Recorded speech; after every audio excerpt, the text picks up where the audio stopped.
Hey everybody, my name is TaoMan, and in this video I will show you a simple way how you can change aim sensitivity in Valorant. So let's start. The first thing you want to do is just be in Valorant game. Then here, click on settings and then just go to general. And you're going to see right here, the first in mouse in general is going to be sensitivity aim. It's like pretty simple and pretty easy.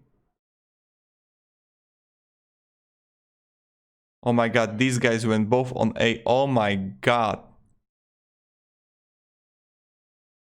So again, you go here, sensitivity aim, and just change that.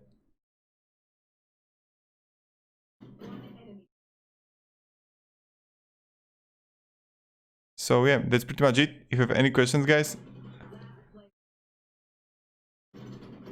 ask down in the comments, and goodbye.